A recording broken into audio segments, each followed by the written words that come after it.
One of our core beliefs at the foundation is that the people closest to the problems are really closest to the solutions. Was what was really important to us was that we expanded upon what we thought we did well, but we could have done so much better. And so this project has really helped us realize that. In short, Dalberg Design's approach to human-centered design or community-centered design ultimately brings the people most affected by an issue, by a problem, directly into the process. In that way, there was also an accountability mechanism, right? To see, hey, this is what we're setting out to do. This is an assumption we have about this approach being able to do this, but are we actually achieving that? Hi, and welcome to Upstream. I'm Rebel Abrahat, Evaluation Officer at Houston Endowment, and I'll be your host. Before we dive into today's conversation, I wanted to start off by sharing a story that really captures the essence of today's episode. So back in 2023, one of our guests, Jeanette Yeep, Executive Director of BPSOS, was participating in community listening sessions with some of the immigrant families that the organization serves. During that conversation, one woman shared that she's been taking classes to help her prepare for the civics exam that's required to become a U.S. citizen. But getting through the class wasn't easy. Because she didn't have a reliable car, she relied on Uber for every trip. So she was spending upwards of $30 for each round trip ride to her class. This story shocked Jeanette and her team. The families that BPSOS serve are often working families, many of whom are working hourly wages. So spending $30 for each class is a significant financial burden, but it also reveals something powerful. People are really willing to make huge sacrifices to become U.S. citizens. So for Jeanette and her team, this conversation raised an important question. What other barriers could clients potentially be facing that they don't know about already? And so it prompted her and her organization to rethink what they can do to listen to clients better, identify challenges earlier, and address them as soon as possible. So that moment is just one example of what you'll hear about in this episode about the Greater Houston Citizenship Project. This was a multi-year project centered around this concept called human-centered design. And human-centered design really is geared towards a pretty simple but powerful question. How do community organizations listen to their clients better and design solutions with them and not just for them? And so today's conversation will explore what human-centered design actually looks like in practice, how it helped residents in Houston area go through the citizenship journey, and what lessons this project offers to nonprofits, funders, and community organizations across Texas and beyond. To unpack that, I'm joined by a fantastic group of guests. First is my colleague, Ghislaine Williams, who's Houston Endowment's Civic Engagement Program Officer. Ghislaine really leads all the work that happens here at the foundation around naturalization. We're also joined by Jeanette Yeep, who is the Executive Director of BPSOS. BPSOS is an immigrant serving organization here in Houston that serves a large swath of groups here, but mostly the Vietnamese population, and has been a critical partner in the Greater Houston Citizenship Project. We're also joined by Kanisha Allen, who is the Community Collaboration Lead at Dalberg Design. Dalberg Design is a global design firm, and they helped really facilitate and lead the human-centered design process for this project. And last, but certainly not least, we have Lindsay Hansen, who's the principal and co-owner of Grassroots Solution. And Lindsay and her team served as the project's evaluation partner. So I wanted to thank you all for being here. And of course, I wanted to also thank everyone for tuning in today. We have more than 175 people watching live. So if you're one of them, we also want you to be part of this conversation. So please feel free to use the Q&A feature to submit questions throughout, and we'll do our best at the end to answer as many questions as possible. So to begin this conversation, I wanted to start off with an icebreaker. And I wanted to add a human element to this since we're talking about human-centered design. And I wanted each of you to share something personal about what brought you into this work. So we'll start off with you, Jeanette. Sure. Well, I'm really fortunate to do this work today, basically because I'm serving the immigrant community. And so, my family and I immigrated to the United States as refugees 4 years after the fall of Saigon. And so I saw like the struggles that my parents, and as a young child, I was probably 5 or 6. And I wanted to be able to learn English as fast as I could to kind of help them because accessing resources was really quite difficult. And I see that very similar to today. When immigrants are arriving into the country, they really struggle trying to learn the language. They struggle to access resources. And it's just much harder for those who have more barriers that they have to overcome in order to do that. Awesome. Wanted to also invite Kanisha in to share her story. Yes, thank you. Um, for me, this work is deeply personal. My grandmother, my paternal grandmother, lived in Hugo, Oklahoma, in Choctaw Nation. And in 1939, she gave birth to my father with the help of a well-known midwife who was also of the Choctaw Nation. And she passed down to my father, and then my father passed down along to me and my other siblings that um, none of us are free until we're all free. And so I believe that truly in my heart and service into this work behind every application is a person, is a family, is a history, is a legacy, and the hope for something more connected explicitly to freedom. And so just being a service to this work, I feel like is a continuation of that, like, and that all of our freedoms are connected. Awesome. Wanted to pass it off to Lindsay to share her story as well. Thanks, Rebel. When I was asked to consider a moment that illustrates why this work matters to me so much personally, I thought about outside my polling location and the act of joining my neighbors to exercise my right really makes my heart beat a little bit faster every time. And I believe that at its most potent, I really hope that evaluation can facilitate the kind of learning that enables people who are eligible to fully participate in civic life and enjoy the dignity, the agency, and the self determination that comes with the full rights and benefits of citizenship. And Ghislaine. Yeah, so this work for me is also really deeply personal. Like Jeanette, I'm an immigrant myself, and I came to the U.S. when I was a young girl with my parents. They wanted to come here to have a better life and give me, educational opportunities that I just would not have had in my home country. I went through the naturalization process and know how difficult it is, and so I feel really honored to be able to support people who are going on that path now.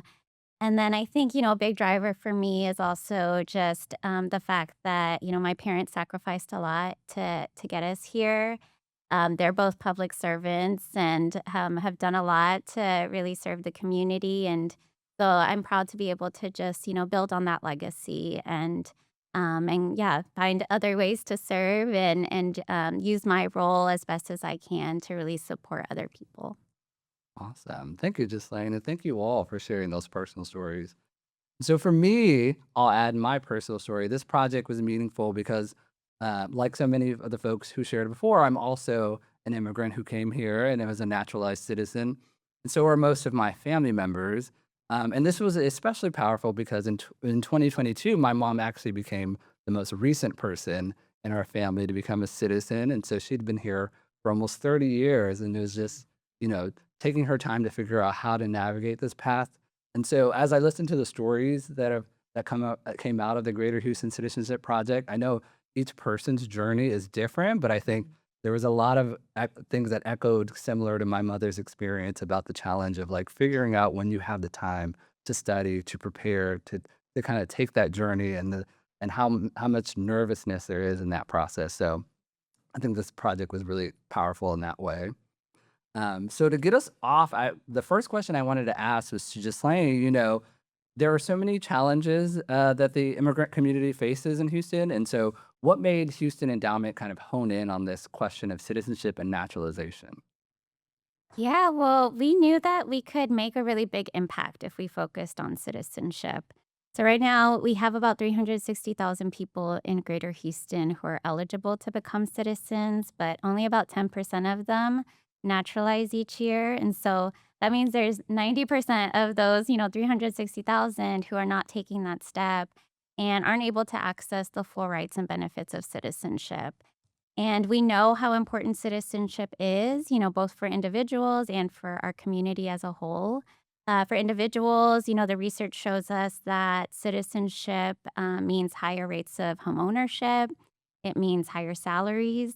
And so when you have more and more people becoming citizens, that's a really big boost to our local economy as well. And, in fact, the data shows that if we had, 100% of the eligible people actually become citizens, our economy, the wage growth would equal out to $958 million, which is a massive number, and means a lot, especially now, when so many of our community members are having financial challenges. And so we knew this was an area where we can make a big difference if we were able to, partner with our nonprofit community and really go in and address some of these challenges that eligible to naturalized residents were facing. And so in 2023, we launched the project. We launched the Greater Houston Citizenship Project in partnership with Dahlberg Design, Wellspring Consulting, and of course our evaluation partners at Grassroots Solutions and a number of other amazing partners, including BPSOS and other community organizations that have been on the ground. Awesome. And one of the things that we wanted to talk about in this project was this concept of human-centered design. What made you all decide that that's the approach you wanted to take rather than, some folks might use reports from think tanks like Migration Policy Institute to understand the challenges? What did you hope to learn with a human-centered design approach? Yeah, we did have really great data from Migration Policy Institute, which in their most recent report, they showcased the eligible to naturalized community here in Houston. Talked about where they were coming from, how long they've been here, and in that report, it actually showcased that about 40% of the eligible to naturalized community has been in Houston and has been living in the U.S. for more than 20 years. So those are long-term residents, again, that do not have access to the full rights and benefits of citizenship. We also have national research that identified some of the common challenges to naturalization. There's demographic profiles from University of Southern California that we've looked at. And we have used all of that data to inform our strategy and our grant making. And I know our nonprofit partners have also used a lot of that data to really refine their strategies. But we also recognize that that data was limited. That data was not showcasing and illustrating people's lived experiences, and especially in particular, the eligible to naturalize community here in Houston, which we know is very diverse, has unique experiences, unique challenges. And so we really thought it was important to go straight to the community. Um, and as Ghislaine mentioned, for those who aren't familiar with the Greater Houston Citizenship Project, I wanted to take a minute to kind of give you a sense of the scale of the project. So as Ghislaine mentioned, the heart of this project was really about listening to community. So over the course of the project, the team engaged over 500 community members across Greater Houston. And because Houston is such a diverse city, there was a deliberate effort to include voices from many different communities. So they were engaging residents with roots in Mexico, Vietnam, El Salvador, South Korea, and the Democratic Republic of the Congo, just to name a few. But the project, as we mentioned, wasn't just about understanding the challenges people have and they face in their path to citizenship, but it was also about involving the community members in the designing of the solution. So the team really made a lot of efforts and hosted about 59 community co-design and research sessions. So these sessions were designed to bring together both the lived experience of those who are eligible to naturalize, as well as the nonprofit expertise that we have in Greater Houston. So those sessions brought together 165 local residents, as well as 73 nonprofit and staff leaders who all had expertise in immigration law, policy, and community services. Many of them included folks like BPSOS. And together, these groups made sure that whatever programs were designed were really tailored for the Houston community and community driven. And the outcome of these sessions was the development of several community-based pilot programs. And so during the 6 months that these pilot programs were implemented, they helped more than 350 eligible Houston residents start and move on along that journey to become U.S. citizens. But in addition to those community pilots, the project also launched a community and media outreach campaign that was in multiple different languages. And one of the coolest strategies of that media campaign was actually using social media influencers to connect Houston's immigrant communities with key citizenship information and resources. So we learned in those sessions that to reach new audiences, you had to meet people where they are, and increasingly that's becoming social media. And so I wanted to give you kind of that high level overview of the project. And as you can hear, it's very large and complex, and there were so many moving parts. So I guess the question I had to Ghislaine is like, given the scale and the complexity of this work, what did implementation look like, and what made investing that much time and effort worth it? Yeah, it was a significant investment, in terms of time and just commitment from our team and our partners. But I mean, it was really worth it in the end. We knew that we were tackling a pretty large and complex problem. And so we knew that we really needed to think beyond our traditional funding model and come up with a new approach that really centered the community and centered, again, their lived experiences. And so, one of our core beliefs at the foundation is that the people closest to the problems are really closest to the solutions. And so we wanted to create this forum for them to be able to shape some of the programs and services that are meant to serve them. And so this project really provided that unique opportunity for us to literally sit across the table from community members, have these deep conversations about what was going on in their lives, the barriers they were facing, and then actually co-design some of these solutions. And so it was a great opportunity really for the community to lead this process.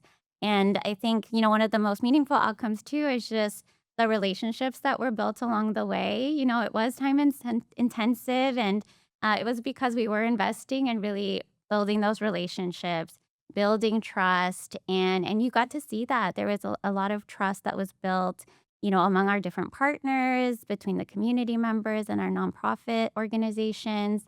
And I think, especially now, what we're seeing with a lot of fear increasing within the immigrant community, having that trust is just really important for community members to continue to feel safe and confident, that they can go out to these partners and still continue to access these resources. And so, yes, a lot of time was spent, but the relationships that grew out of it were really amazing. The collaboration that grew out of it, continues to expand and grow. And I think having the ability to have that community buy-in so early and continue to grow that throughout the process has meant or has helped these programs really continue to expand and continue on well beyond the project. Awesome. So I wanted to invite Kanisha now because I know Dahlberg Design was really helping to design this process of human-centered design. So for those who don't know what human-centered design is, could you talk a little bit about what this process looked like? Yeah, absolutely. And Ghislaine summed it up perfectly. She really did. In short, Dalberg Design's approach to human-centered design or community-centered design ultimately brings the people most affected by an issue, by a problem, directly into the process, right? So instead of starting with a predetermined solution, with community members that were involved throughout the 2 years, we listened together. We learned together. We tested ideas together. Together, we adjusted along the way. The community members' experiences, perspectives, and feedback really helped shape how we better understood problems and challenges, and then what the eventual co-creation. And so, yeah, shout out to all of the Dalberg and Wellspring team members who couldn't be here. Yeah, it was a huge team It was a effort. huge team. Sure. Yes. And so, Jeanette, I know you've worked in the Houston area for a long time, helping the immigrant community. Could you talk about what it was like for you, as a community-based organization, to be a part of this kind of human-centered design process, and what you learned to that?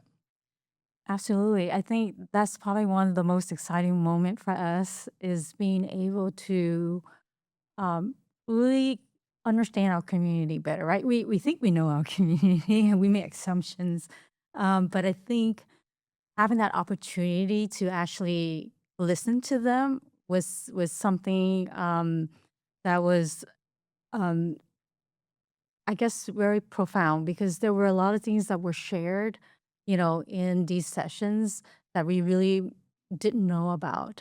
And I think one of the things was just we weren't sure if they were willing to really Mm. share. anything because, with the community that comes from like a background where, you know, there are certain things that you shouldn't say, or what is it that can I really say? And so, a lot of times they will keep things, to themselves. But then trying to really explain to them, the reasoning behind wanting to hear from them is because is really for us to be able to serve the community better. And I think that was very helpful to us, um, being able to have that opportunity to have the community right there, in the session and hearing from them, uh, all of, the responses they had was something that for us, we were also learning too. And can you talk a little bit about from these community listening sessions, anything that you learned that was a surprise or new, and how that impacted like the different ways that you wanted to do your services? Yeah, sure. I think, one of the things was really being able to provide the assistance, not only the application process, uh, to them it was for them it was a difficult journey. You would think that, you do the application, you bring, provide us with the information, the documents, but we have to realize that immigrants, one of the things is that they uh, don't have a way of accessing a lot of their documents, and they need that support, which is something we really, why would someone need support to retrieve these documents? But realizing that a lot of these documents are very hard to retrieve, and we have to really sit down and brainstorm with them what are the different ways that they are able to retrieve these documents. So support is needed along the way. To them, is quite a journey. It's not a simple thing as just applying. It's just really isn't. There's a lot of information on that form that is needed. Information that, of course, they're not going to remember, um, and so they need that support. I think the other thing that we learn also is the learning, them learning that new language, right? Was not as simple, right? They're like, you know, if you were living in the country and you're expected to learn a language, in 6 months, would you be able to do it? Absolutely not. I mean, there's, and so they're saying we need time, we need that support, we need extra resources. And so hearing that from them and having the opportunity to really talk to the teachers and say that you're gonna have to really sit down with your students because they all learn very differently. You have students that come with a degree from their country. Maybe they're doctors, engineers, but then you have students who may only have first, second grade level of schooling, and that's all they have. So they have no idea how to study or how to be even a student. And so that's some of the things that we kind of took for granted is that everyone are enrolling into the class with different background, English level that are very, very different. And the support is going to be a whole lot different. And so that was very helpful to kind of hear that from them that the support is needed and expecting them to learn English overnight is not going to happen. It's going to have to be a long process. Yeah. So essentially, what I'm hearing is that the citizenship is a journey, and it requires like tailored approaches to support folks throughout that whole journey. And part of that is making sure that the services we provide are really tailored to the community. And I think one of the things that the project had to really make sure that the work was very community centered was this idea of having a citizenship advisory committee. So I wanted to ask Ghislaine about what that CAC, that Citizenship Advisory Committee, looked like, and kind of how it's structured, and what do you think it contributed to this project? Yeah, the CAC was with us throughout the whole project. So our Citizenship Advisory Committee was made up of 14 community leaders, and they were really tasked with informing the project throughout the way and really informing the key decision points throughout the whole project. These were leaders from the community we wanted to make sure there were different, diverse perspectives, and so there were leaders across different sectors. We had, healthcare represented, the business community, the nonprofit space. We had leaders who were coming from immigrant backgrounds themselves and could really provide that perspective. Some who were, native born Americans and provided that perspective. And then we were also really intentional, and this was something guided by Dahlberg Design. Really, is making sure that we had people who, were people who had experience serving on these kinds of boards before. So maybe they're on, boards of large nonprofits already, or they've been part of these kinds of committees.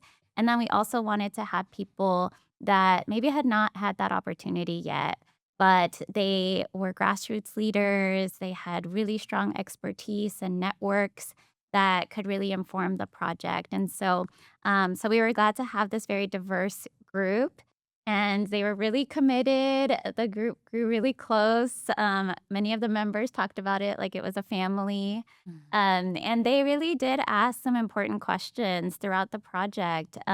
We had community or the CAC members asking us or recognizing when maybe certain communities were being left out of the conversation, or talking about the nuances of, the Eastern African community versus Western African community. We also had members who brought up things very early on about recognizing that when we talk about immigration, that it can be a pretty emotional process, and so there several members brought up the issue around, bringing in a trauma informed approach when we do this work and we're listening to community members. And so they brought up a lot of really, I think, critical points and perspectives that really strengthened the project, I think, throughout the whole journey. Yeah, so I know we've talked a lot about kind of the process of doing the community feedback and making sure this work is community rooted. And I wanted to pivot to start talking about the actual pilot programs that were designed. And so I wanted to ask, like, how did we narrow down to these of the dozens ideas and stuff you heard about in the community listens? How did you narrow down to the three pilots that ended up eventually being the ones that were implemented? Yeah, so the pilots, I mean, we had a lot of ideas through the community co-design sessions, a lot of ideas, programs that came up. And I think for me, it was interesting also to see that some of them were actually programs that were already out in the community, but people clearly didn't know that those were available.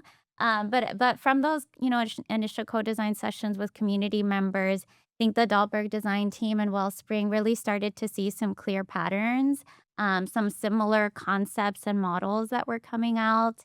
And we actually tested some of those with the Citizenship Advisory Committee, with other nonprofit partners, our teams, really to look at which of these programs and models, one, were different from what was already in existence, or feasible in terms of, could our nonprofit partners carry these out?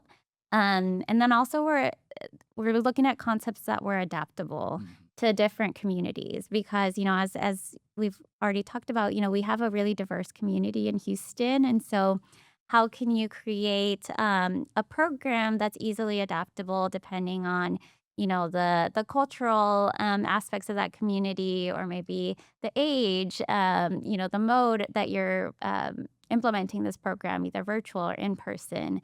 And so through all of that, there was a lot of a discussion, a lot of back and forth.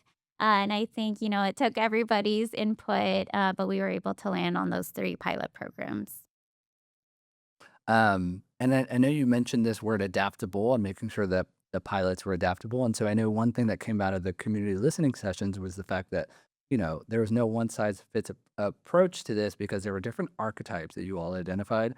And I wanted to invite Kanisha to talk about what are these archetypes that you learned and how did that impact the implementation program? That's a great question. So the five archetypes came out of essentially what we heard throughout the community research. As we listened to different community members talk about, their experiences navigating the citizenship process, we began to see patterns, as Ghislaine mentioned, and different themes around their needs, concerns, motivations, and barriers that were faced. And so the archetypes gave us a way to organize these themes. And so the archetypes don't necessarily represent one person, they represent a combination of people's experience. And so the archetypes essentially became really important, obviously, throughout the development of the programs that were piloted, but especially when we began to think about outreach. Um, we knew that there had to be, multiple messages, right? And folks to be able to see themselves represented. And so there couldn't be like this one size fit all approach. And so the archetypes really helped us think more intentionally about who we were trying to reach, what information um, they needed or requested, and what might be helpful, for them to take their next steps within the citizenship application process. And so I also wanted to invite Jeanette because I know you were a key partner in the implementation of these pilots. So from your experience and BPSOS experience, how did implementing these pilots, whether it was a support circle or the Navigator program, look like for your team? Actually, like just like I mentioned earlier, some of the things that we were doing, we didn't really realize that we were doing it. But I think what helped with this project was I mentioned earlier where clients were saying that they needed that extra support because a lot of times you would say, okay, go home and find these documents. And then we don't see them until 5 years later. I got the documents now. We're like 5 years later. um, and so that navigator part was really so essential. When we had the navigator actually help the client um, to retrieve those documents, because a lot of times the reason why the client came back 5 years later is because they had no idea where they were supposed to go to even retrieve the documents. And we didn't really think, we're like, we're there to support you, you know? And so when you get the documents, we'll help you apply. But the navigator uh, in this project, what they did was actually walk them through the process. Okay, so you need your what is it? Your divorce decree. Where were you married? Mhm. Was it back in your country? Was it in this country? And so it was walking them through it, talking them through it, and the navigator would meet them a few more times, and eventually they retrieved the document. Mm. And so within that month, that client was able to submit the application because that navigator really stuck with them to walk them along the way. So I think that was the one piece that we really didn't think about was that we should have walked them along the way. And help them kind of figure out, well, where should I get these documents? How do I retrieve them? Whether it was to figure out where their tickets were, then you go to the DMV and you can actually, go through. And then we would help them call the DMV, get the documents, and now they have everything that they need. And so Navigator was one of the components that was so important in this project. And it really taught us, and we learned a lot, realizing that just like in the sessions, you know, the community members were saying that we need support along the way. And we're like, well, what support do you need along the way? And so hearing that and remembering that, and we said navigator, we're gonna have to support them along the way. I know it's a process. I know it's a lot of the time that you're gonna spend. But I think that's the only way that we can get the documents so they can submit it in the timely manner that they want to submit the application. The other part was the circle. Although we have like monthly citizenship workshops, and we do have like the Q&A sessions. But with the circle, we realized that there were additional information that we never thought about presenting, to the audience, like asking them the questions, like what other questions or concerns that they may have, or what they wanted us to cover in the Q&A session, instead of just providing with the eligibility, that information.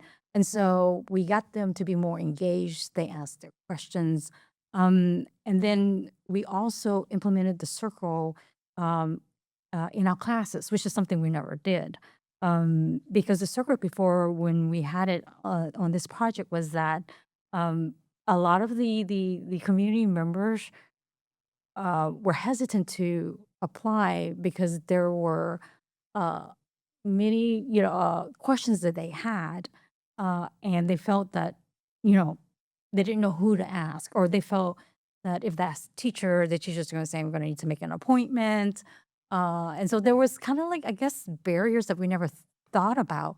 And so during those circle sessions that we had under the Endowment project, we realized that they really had a lot of questions. Like even we had seniors who didn't want to take that next step uh, because they felt that even though they took a class for a year, they still felt they didn't have that confidence. Mm. And we were able to kind of learn, well, why didn't you have that confidence? And it was, once again, that support along the way that they needed. They needed that extra tutoring. And so that's what we started providing, was that extra tutoring for our seniors who felt that because they weren't eligible to take it in their own language. They had to take it. And so that's why it took them a while to even submit the application. And others just had really questions about their eligibility itself.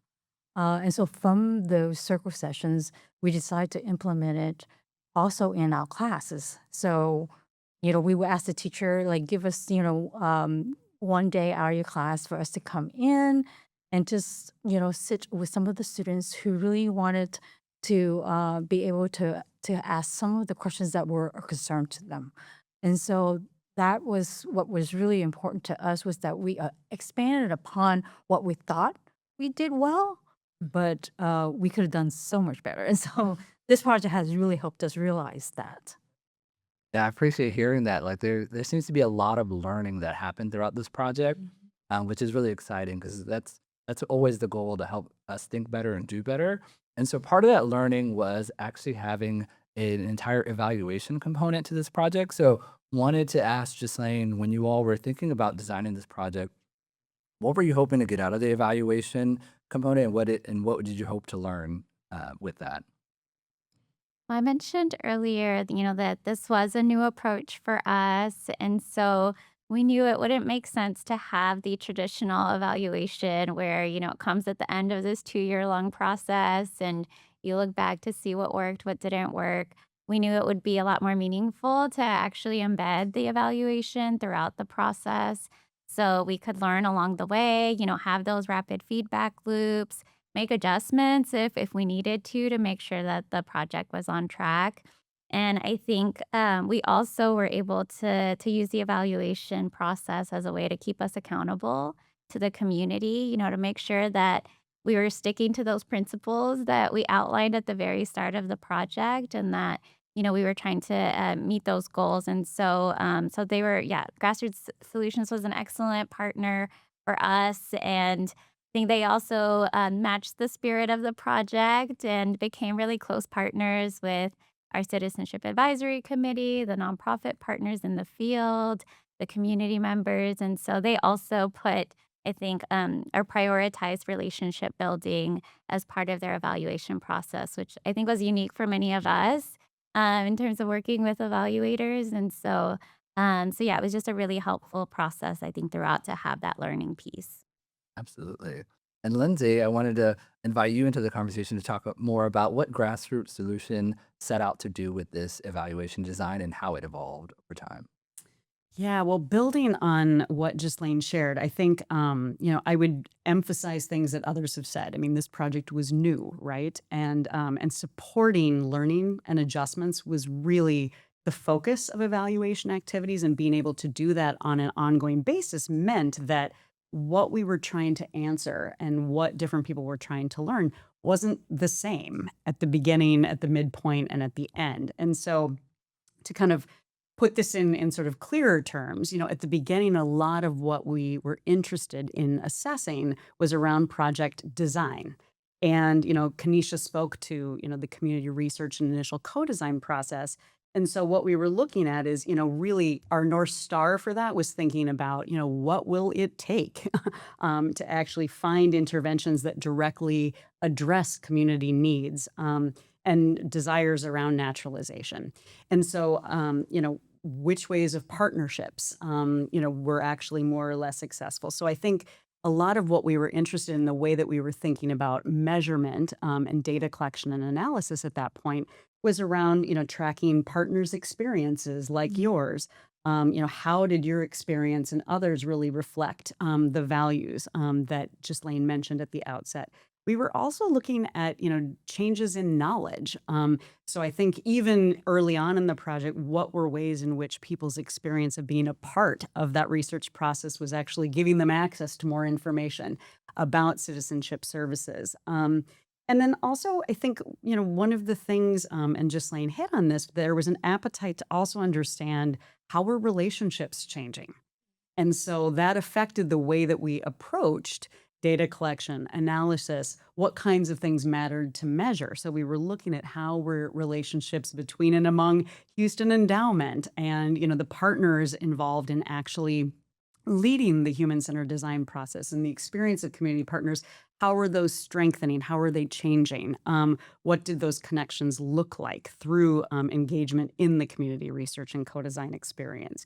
And then I think, also we were looking at, well did ideas that were coming forward actually reflecting the input of community organizations and community members. So again, it was in that way, there was also an accountability mechanism, right? To see, hey, this is what we're setting out to do. This is an assumption we have about this approach being able to do this, but are we actually achieving that? So that was sort of the first phase of the work. And then we shifted from there, in more focus on, okay, so then what does it actually take to increase, naturalization rates? And so the data collection, the analysis, the approach to evaluation became more about, all right, well, who participated in these pilot programs? Also, what do we see in terms of the forms that are, submitted?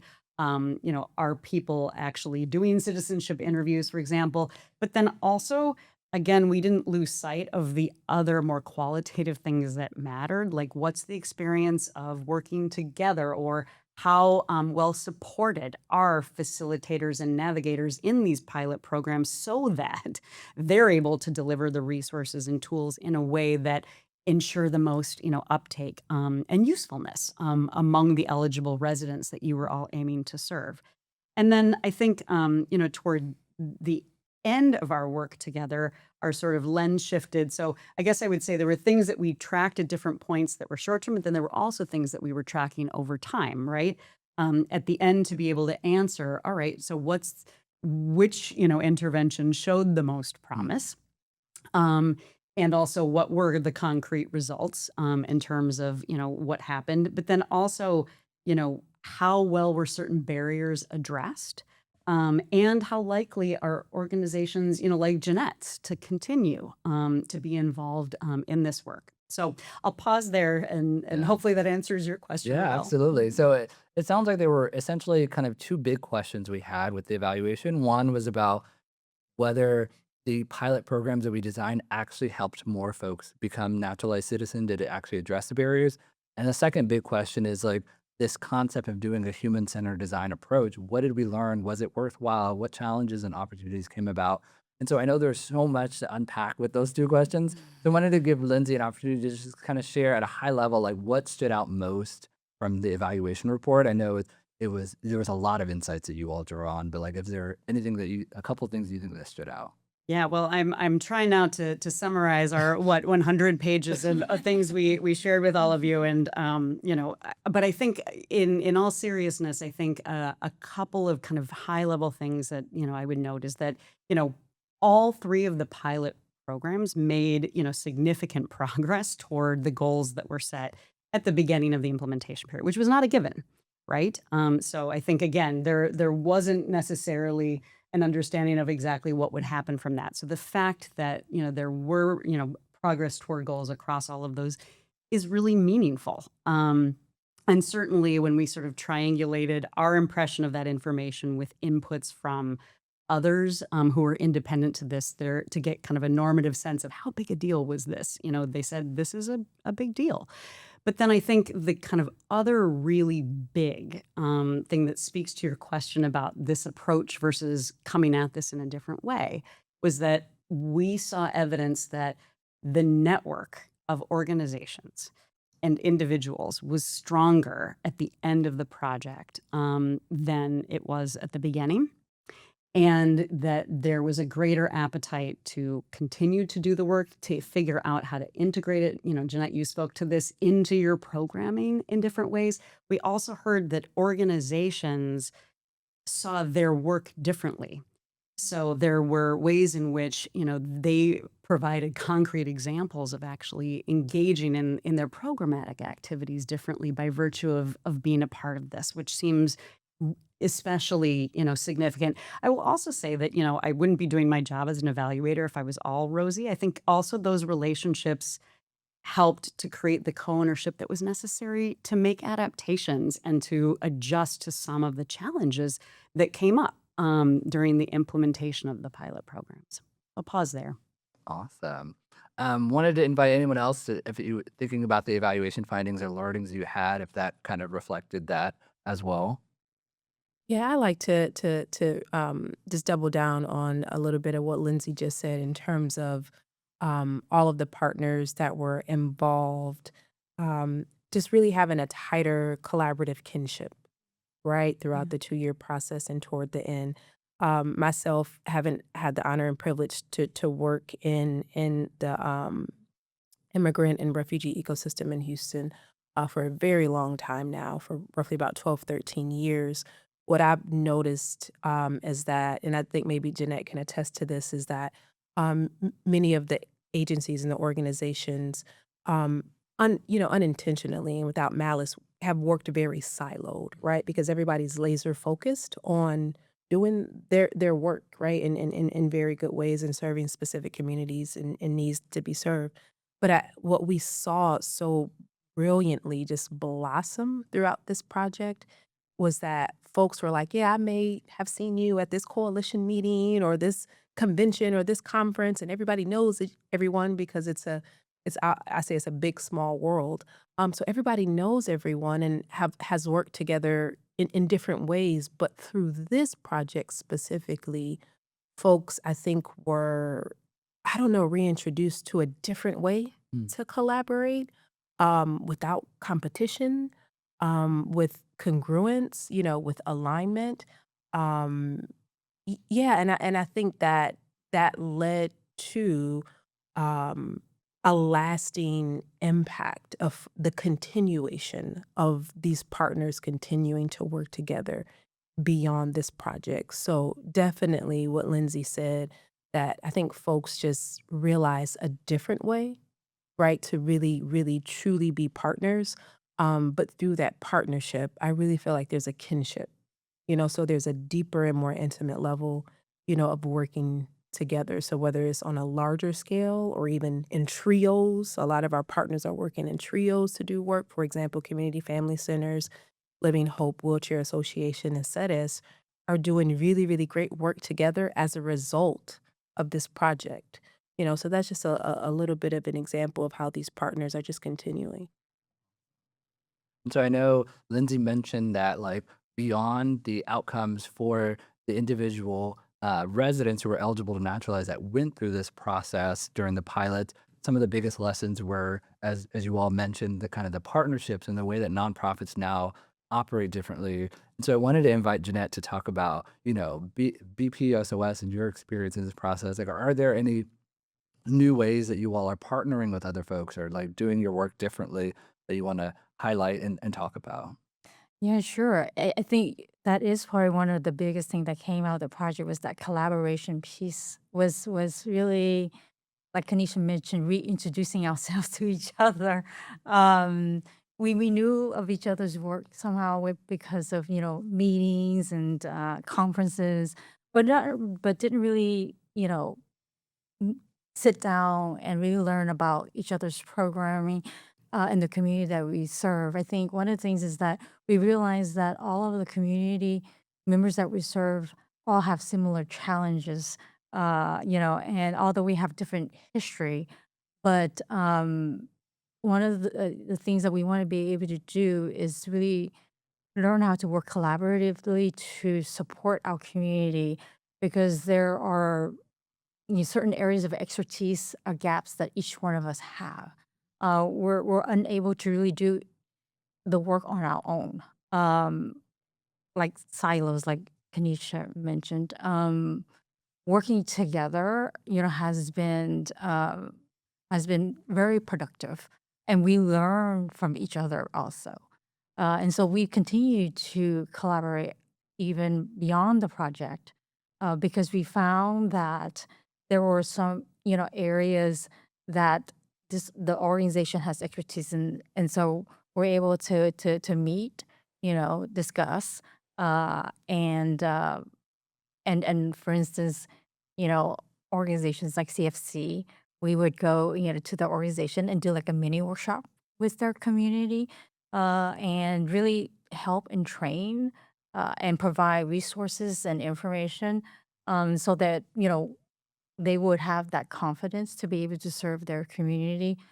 Because if you realize this, that Houston is large, it's huge, and so that's the reasoning behind the collaborative pieces, uh, because it's so spread out. These organizations are in these different pockets that needs to serve that specific community, but because they lack that certain area of expertise, other organization will have to come in, kind of fill that gap, provide that training, provide that resources, and that support. And I think that's the reason why, that partnership and that collaboration continues, because, we found, a common ground and a common bond with each other. Awesome. Um, so I wanted to, ask a question to Ghislaine, hearing what we heard from the different partners about the level of collaboration that happened in the ecosystem and the relationships and the partnerships and what came out of the evaluation. What would you tell other funders who are weighing kind of whether to invest in a human-centered design process? Like, what are you learning? What are you hearing that you would share? Yeah, I think, I would just strongly encourage funders to think about this approach and integrate human-centered design, community-centered design as much as possible. And it doesn't have to be at the scale that we did it. Our project was 2 years long. It covered a lot of different neighborhoods, diverse communities. You can scale it up or down as you like. But I think, as you heard today, that the project and this approach really was able to, of course, one, we were able to come up with stronger programs and services that better address the needs of the community and really met them where they are. But it also brought forward so many new collaborations and built the capacity of nonprofit organizations, like BPSOS, to integrate these human centered design principles into the work. We're seeing these collaborations and these trios also start new innovations and start their own new pilot projects. So these are things that we didn't think were going to happen at the onset of the project, but because the process was so invested in providing that space for collaboration, really investing in the relationships, that I think now we get to see how these partnerships can continue in the long term. And I think, as funders, what we want is that long term impact. And so really investing in relationships and that trust building is such a key element of that. Awesome. Okay, so I want to make sure we leave enough time for Q&A questions from the audience. So we have a couple that I'll kind of talk through. One of the questions was just curious and asking folks, what was the most surprising barrier that residents identified during the human-centered design process about wanting to become citizens? This is an open question to anyone who um, heard anything in the community listening. Or I can start. I mean, I think for me, it was clear from the listening sessions that I attended and we heard about, is, I mean, people, is not a lack of interest. People are committed to this country. They've been here for a long time. They have families here. But for a lot of people, it was that confidence that Jeanette was talking about. That they do speak English. They know the process is here, and again, are an integral part of the community. But there was just that lack of confidence and fear, just that anxiety, because, as many of us have gone through the process, it is a very high stakes, application and interview. And so there is a lot riding on it. And so people, I think, just had a lot of anxiety. And I think through the support circle program and the Navigator program, it really addressed that specific issue around really building people's confidence levels and really feeling like they could do it with the support from the Navigators and the different organizations. Yeah, and I would add to that, I don't know if that there was maybe just one significant barrier or one Mm, larger barrier, but I think a theme that kept showing up, throughout the different intervals of the research process was that, and I think this can speak to a lot of different things, but folks, generally speaking, don't know what they don't know, right? There's so much information about the citizenship application process. There's so many different sources. There there's oftentimes, incorrect information. And so I think what we heard, specifically with the Navigator pilot is that, folks may have heard from this source or this agency one thing, mm. but then going, to a different agency or working specifically with a navigator through this program, learned that an answer to a question that they had was answered in a completely different way, right? So, and just, coming in with maybe ideas or, previous information, and then realizing like, oh, that's not what I thought it was, you know? So I think that information piece, yeah. Another question that came through was looking ahead. So Jeanette, you mentioned that there's still some collaboration happening. So what is post the project now? What are some work that's happening um, related to this? Yeah, sure. We're actually one of the things that we learned, during the project was that, although you know, although many are eligible to apply for citizenship, we found that that legal services gap was huge, because behind applying for citizenship, you have to make sure that you meet your moral character, and so there are some eligibility on that side. So that's why many are unable to really seek that legal help because it costs, like if you were to go to an attorney, it does cost a lot of money. And so with nonprofits who provide, the legal services or the workshop for free, it gives the opportunity for community members to really ask those legal questions that they may have. Those could be questions that may be the reason why they're not applying. And so during our project, we realized that because many organizations don't really have that capacity to have a legal service provider on board.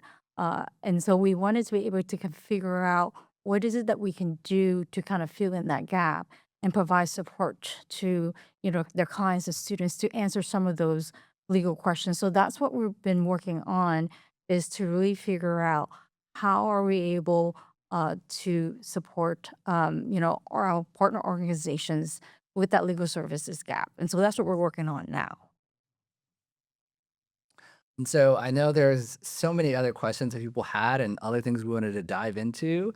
Um, but unfortunately, an hour can go by faster than you think. But on the good news is that part of this work we recognize that we wanted to make sure that we are capturing and celebrating and documenting all the lessons we learned throughout this entire initiative. So wanted to share that we're excited to announce that we're launching a whole report on this human-centered design initiative.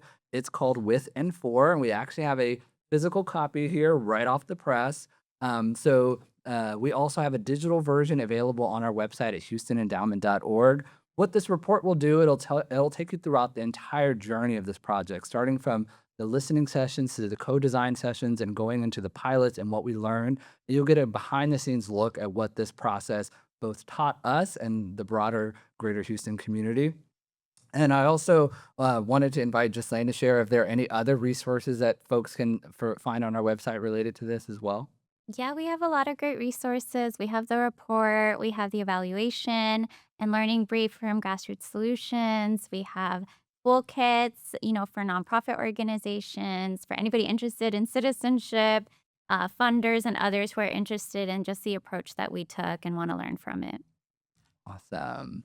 And so with that, I wanted to make sure I thanked everyone, Ghislaine, Jeanette, Lindsay, and Kanisha. Thank you all for being here. And thank you for this great conversation and being part of this impactful work. And so for all of you, until next time, I'm Rebel Abraha, and this is Upstream. Upstream is a production of Houston Endowment. We're a private foundation established in 1937 by Jesse H. Jones and his wife, Mary Gibbs Jones, to improve the quality of life for everyone in Greater Houston.